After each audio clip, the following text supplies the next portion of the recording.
Last year, Tesla introduced the Model YL, the longer version of the Tesla Model Y, the world's best selling car for at least a couple of years. And this has been quite a sales success in China. Is it coming out wider? Yes, it is. But where and when is the question. We've got a few answers. And when I say we, I mean Randy Kirk, who is joining us this weekend. His new book comes out. So maybe I'll let him talk about that. Stay tuned throughout the video for that. And let's get into it. Model YL, where's it at? When are we getting it? I'm Brian. Welcome to Futuraza. Randy Kirk, I don't know if you've heard, but the Tesla Model YL is rumored to start sales outside of China following Australia certification. This wasn't a big announcement. A user caught it. A user found it. This is not the best article on the topic, but it is an article on the topic. Tesla's virtually abandoned plans to launch new car models beyond the Cybercab. Zip it. This is the YL. They found that it has been certified for sales in Australia. And as you may know, Australia is serviced by the Shanghai factory. Right. So it would make sense to export it there. And for that matter, we have also seen it. This is a better article on it where you get the actual product name that was certified. But yeah, does that mean it's coming to the US? Would it sell? That's what we're going to be talking about in a second. We've also seen it testing on the Nürburgring, meaning they may be making it in Berlin as well. And for that matter, we've seen it at the location in Berlin. Now, I, as you know, have long been predicting this is coming. We're going to see this any day in the US. And that theory was further cemented when we saw the cancellation of the Model X. I feel like that leaves a gap in the lineup for three-row vehicles that people will still complain about being too small, even if they're not, even if they fit their needs perfectly. What are you thinking on this? Model YL, we going to see it? Is it going to come to Australia first, Europe second, and then the US? What are your thoughts? Yeah, well, it's always a little hard to know, based on local regulations, how sales are going already, demographics. Like, for instance, South Korea, you don't need to send them any Model YLs because they only have half a child per family. So it's like they just don't, they have no need for that extra space. Now, on the other hand, I think you pointed out to me at another show recently that, hey, even if you have a small family, this gives you extra space for storage, extra space for carrying around, you know, lumber or whatever else that you need to do a home project or a business project. So there's a lot of advantages there. I would think that they'll expand this to every single territory that they possibly can, that they see there's a demand for it. It could be even India, but certainly all the southeastern nations that they're already in, Israel, South Africa. I think there's South Africa now, Chile. Yeah, I would think there's no reason not to just continuously go to one country after. Even in Europe, as usual, they might ship to Europe out of China until they're sure that they want to, gear up for it in Berlin. It's fun. You get people with all kinds of theories. I've seen endless theories going all the way back to 2020, 2021, when people were saying that Europe wants smaller cars. The Model Y will not sell. And of course, the Model Y greatly outsells the Model 3, despite being a bigger car. They don't need that space, you guys, right? But they want the space. China doesn't need a Model Y, let alone a Model YL. If the average family has one or fewer children, then you don't need it. Well, but I want it. That's what I'm going to buy. And with what people really want, because well, look at Europe. All the best-selling cars other than the Model Y are very small cars. I go, no, they're cheap cars. What people want is affordability. And if you can get a big car for the same price as a small car, people choose the big car. That's I I, I don't know if it's a proven psychological fact, but we can see it in the sales data. Model YL, I'm telling you, with the cancellation of the Model X, has to come to the US and soon. I expect to see a replacement third row vehicle this year. I've said that before. And of course, I expect to see it coming from Texas. Texas has surplus capacity, excess capacity, and Tesla has a need for a three row. So let me ask you this: is what we're going to see in Texas going to be a YL or a cyber SUV? Or a cyber SUV. Yeah, I'm still going with YL. I think it would be fun and interesting to have other cyber vehicles.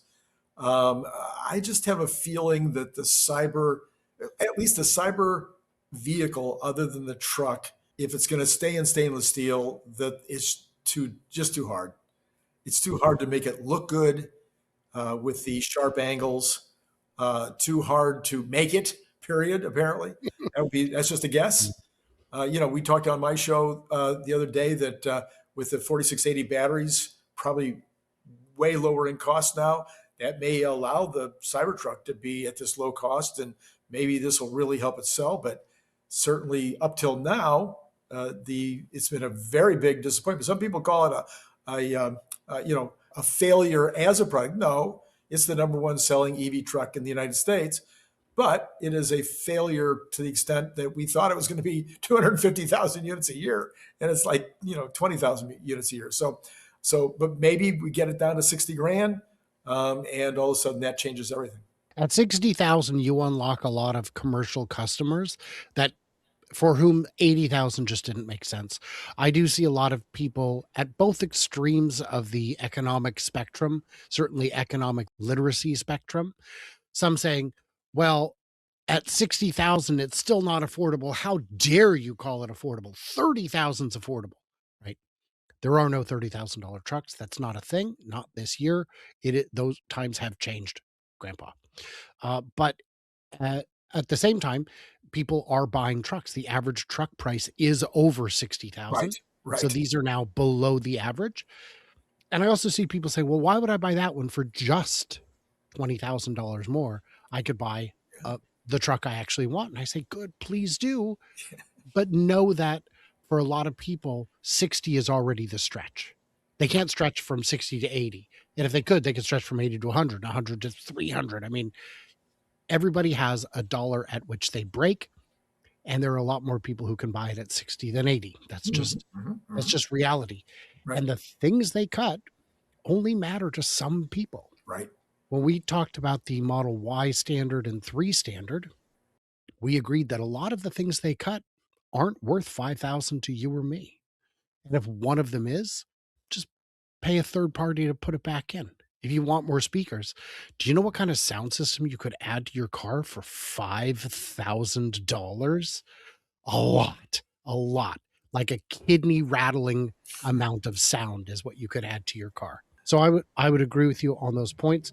The other thing I would say about the YL compared to, well, I want a full size SUV, I want a van, I want a medium sized truck. You would have to design those. The YL's already designed. It's already ready to go. You just need to actually build it. It's already a proven platform, a proven vehicle. And I'm of the belief that when they took the factories down for retooling last year, they did the tooling for the YL at the same time, or at least made it so that it wouldn't take much more. Mhm. Sure, you got to add different settings to your robot to handle a larger or smaller piece of glass. Seems pretty straightforward. You do have to add in more seats. That's, you know, presumably that's going to be one more station or one more set of robots. That's not hard. So I don't know. I think we're going to see it sooner than later. Would it be popular in the US? Oh, I think so. Yeah. Yeah. I mean, first of all, we are always wanting bigger is better. That was a thing before Europe discovered that maybe they would like bigger cars. So bigger car, again, depending on price point, but if it's in the $50,000 range, that is now the average price for a car in the United States. So that's what people can afford, apparently. Whether they want to or not, I don't know, but they can't afford it. But I did figure it out the other day, Brian. I was trying to figure out why are people paying $50,000 for a car? We're talking about like just under $1,000 per month if you buy it. Although Grok, I asked Grok, and he said, "Well, maybe $750 a month." And I'm like, "Okay, if you say so." So even at 750, that's a lot of scratch. But cars last now. You can get 20 years out of a car. Mhm. So all of a sudden, if you're talking about $50,000 for a car that's going to last you for 20 years, that's a pretty good annual payment.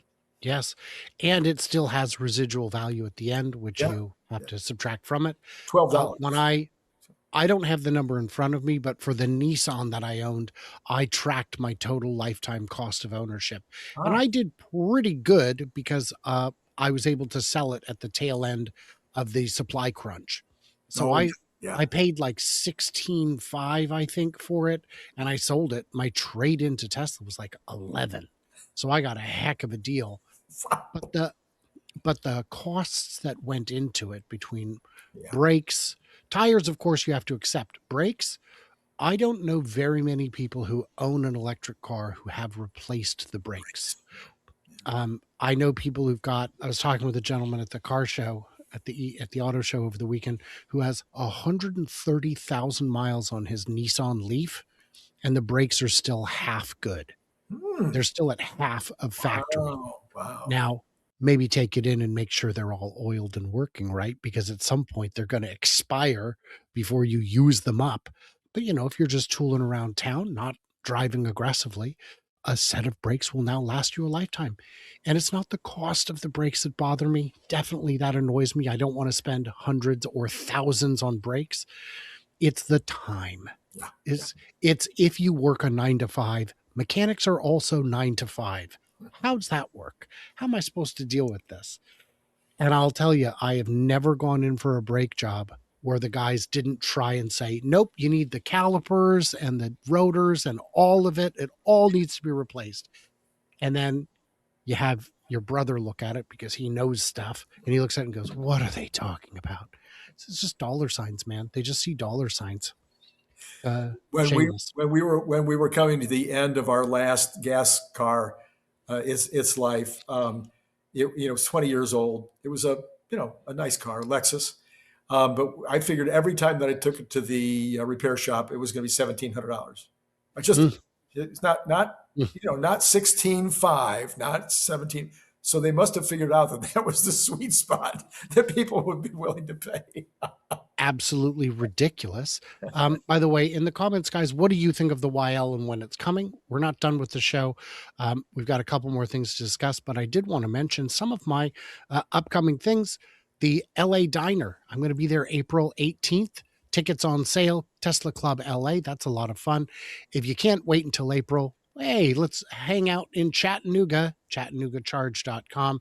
And if you can make it all the way to the summer, which I hope to, that's one of my New Year's resolutions, is to the summer meetup in Muskegon. Tickets not yet on sale, but it's a whole bunch of fun. On the YL, I, of course, reviewed it last month, and I can't expect everyone to watch every video, but I do get a lot of questions. What do you think of it? Have you ever seen it? Yes, I have. Video is on the channel. I saw a person on X asking me today. He said, "I'm 5'11". Hopefully, I would fit better in the third row of a YL than in a Model Y with the third row." To which I said, "I don't think you're going to fit. I don't think you're going to fit. You'll fit better than in a third row Model Y." I put Dr. Know It All and I forget who else, maybe Lars from Best in Tesla in the third row of my Model Y Mm. and closed it. That was hilarious. Can't imagine driving more than a block with people that big in the back seat. The YL though at 5'11", I don't think it's for you, but this isn't an Escalade. Right. Even the Rivian R1S, I'm going to be demoing one of those next month for a week, apparently. We'll see if that happens. Rivian's been a lot of talk over the years, and we'll find out. I'm confident this time. But that third row is not super comfortable. Those seats are more like homemade boat seats in terms of thickness and comfort. But I think the YL would sell well in the US. Do you think it will be there are three things we're working on right now to improve US sales with the IRA credit gone. The standard version of the Y and the 3, the new lower cost Cybertruck, and the potential for a YL. How would you rank those in terms of what you would expect their efficacy on this task to be? Without advertising, maybe the YL. Ah, yes. Go ahead. Sorry. Maybe the YL. If there's no advertising, it's such an easy. You walk in the showroom. You're planning to buy a Y, and they say, "Oh, well, you can get the YL for this," and you have uses for it. You have reasons. At least you think you do. Cybertruck. If the advertising, if we do any advertising on Cybertruck, and pointed out all the things that it does, the steer by wire, the 48 volt, just on and on and on, all the amazing elements to that Cybertruck, even in the cheaper version, I think they would sell those things all day long. But what do I know? So, in closing, I'd like to hear what your ad pitch is. I'm at Tesla. Marketing, do they have? I'm the person who gets to make the decision. What do you suggest we do for an ad for maximum bang for the buck? And how do we do it? What's the plan? I think I would do the old movie review thing. And maybe it's with words, but maybe it's with the actual reviewers. I guess I don't know if don't think you have to have permission. If somebody's reviewed it, it's public. I think you can use it in your commercials. But I would just zero in on the really big things: how quiet it is, how great the speaker sounds. Even with the fewer speakers, it's still an amazing system. The turning radius, the plugs in the bed, the tonneau cover. I mean, it has so many things that people have remarked on and talked about in terms of making it special. And I just don't think it would be a hard commercial to build. Hmm. So you would need to get permission on that, but Oh, I okay. imagine those people would be willing to give it. But yeah, I could see something like that where it's just, you know, a quick shot of plugging in, a quick shot of, you know, whatever, and then at the end, the price. There's a bunch of ways you could do it. In the comments, I'd love to hear what you guys think would make an effective ad for a more affordable Cybertruck. Um, there are Teslas for sale. Probably half of all Teslas are below the average US cost for a car. Hmm. And there are three trims of Cybertruck. One of them is below the average price for a pickup truck in the US. These are not luxury rich man cars. They're already at price parity with gas.